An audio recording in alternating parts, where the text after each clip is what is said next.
अस्सलाम वालेकुम दोस्तों, क्या हाल चाल हैं। मैं हूं डॉक्टर खालिद जिया। आप देख रहे हैं हेल्दी लाइफ चैनल।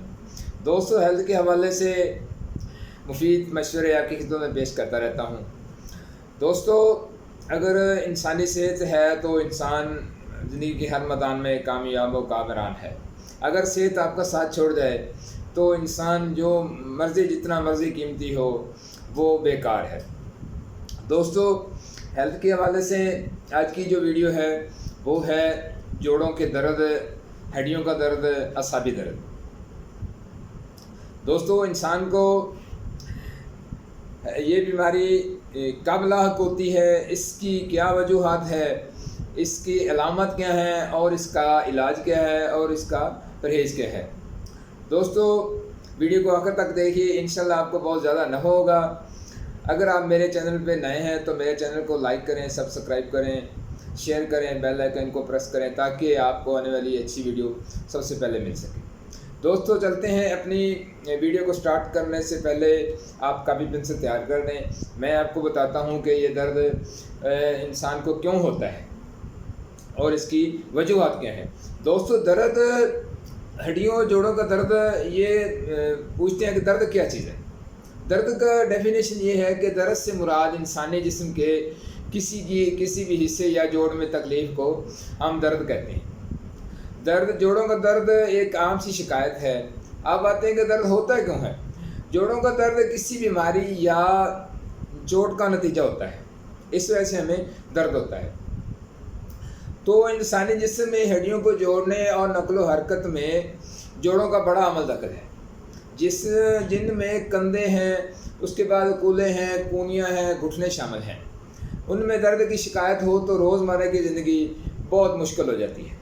अब मैं आपको इसकी इकसाम बताता हूँ कि इसकी इकसाम कौन सी है दर्द की। इसकी दो इकसाम हैं, एक है ऑस्टियोआर्थराइटिस और दूसरा है रूमेटॉइड आर्थराइटिस। अच्छा, इसके बाद इस किस्म का दर्द जो होता है वो दोनों दर्द वो हैं 40 साल की उम्र से ज़्यादा अफराद में हो सकता है। ये दर्द हड्डियों में मौजूद कार्टिलेज, मरमरी हड्डियों में फ्रैक्चर हो जाए या टूट जाए, उसके बाद ये दर्द होता है। ये दर्द मर्दों के मुकाबले में औरतों में बहुत ज़्यादा होता है। अब आते हैं इसके असबाब की तरफ। इसके असबाब क्या है कि जोड़ों के दर्द का असबाब सूजन, जोड़ों में पानी का भर जाना और क़ुव्वत मदाफ़ का कम हो जाना इसमें शामिल है। अब आते हैं जी, इसकी अलामत क्या हैं। अलामत इसकी ये हैं कि जोड़ों की हड्डियों के आसपास के हिस्से में सूजन या अकड़ाव या शदीद दर्द। उसके बाद है कि नज़ला ज़ुकाम ना हो मगर बुखार आपको मुसलसल उसमें आप मुब्तला रहें। उसके बाद है जी, जोड़ों का अचानक से सूज जाना या जोड़ों की हरकत बंद हो जाए या जोड़ों में अचानक शदीद दर्द उठता हो। ये सारी चीज़ें मैंने आपको बता दी हैं। आप उम्मीद है आपके पास कापी पेंसिल हो गई। तो अब मैं आपको जो दवाई लिखवाने जा रहा हूँ तो आप ध्यान से सुनिएगा और साथ साथ लिखते जाइएगा। मैं आपको बताता हूँ कि नंबर 1 पे क्या है। नंबर 1 पे है तुरबत सफ़ेद, ये आपने लेनी है 10 ग्राम। उसके बाद है जौ खार, वो भी आपने लेनी है 10 ग्राम। उसके बाद नंबर 3 पे है सूरनजान शीरी, ये आपने लेनी है 10 ग्राम। उसके बाद नंबर 4 पे आता है गुग्गल भैंसा, ये आपने लेनी है 10 ग्राम। उसके बाद आखिर पे आती है काली मिर्च, ये आपने लेनी है 3 ग्राम। अब आपने क्या करना है कि इन सब को बारीक पीस कर थोड़ा सा आपने तकरीबन 10 से 15 ग्राम मुनक्का ले लेना है और उसमें वो मुनक्का शामिल करके इसकी जो काला चने होते हैं उसके बराबर आपने इसकी गोलियां बना लेनी हैं। अब आपने इसका इस्तेमाल कैसे करना है। इसका इस्तेमाल आपने ये करना है कि 1 गोली सुबह, 1 गोली शाम को आपने गर्म दूध के साथ आपने लेनी है।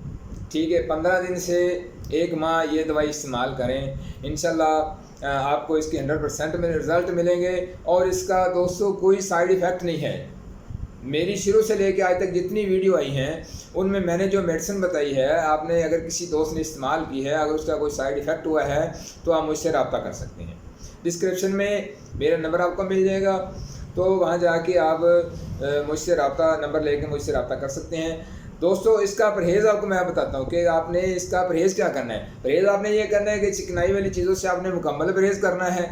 ठंडे मशरूबात और ठंडे पानी से आपने परहेज़ करना है। उसके बाद आपने अपने वज़न में कमी लानी है। روزانہ ورزش کریں، نیم گرم پانی سے اس میں نمک ڈال کے آپ نہائیں، اور اگر کوشش کریں تو کچھ دیر اس میں تھوڑا سا آپ بیٹھ بھی سکتے ہیں 5 سے 10 منٹ۔ اس کے بعد آتا ہے جی آپ نے کیا کرنا ہے کہ سیڑھیاں اگر آپ کے گھر میں ہیں تو سیڑھیاں بالکل نہیں چڑھنی، مناسب آرام کریں، واک کریں صبح صبح خالی پیٹ۔ تو دوستو امید ہے آپ کو یہ میری ویڈیو پسند آئے گی۔ اگر کسی کو کوئی صحت کے حوالے سے کوئی مسئلہ ہے یا کسی بیماری میں آپ کا کوئی دوست عزیز رشتہ دار اس میں مبتلا ہے تو کمنٹ میں آپ مجھ سے پوچھ سکتے ہیں، میں انشاءاللہ جتنی بھی میری مصروفیات ہیں میں آپ کو وقت نکال کے اس کا جواب لازمی دوں گا۔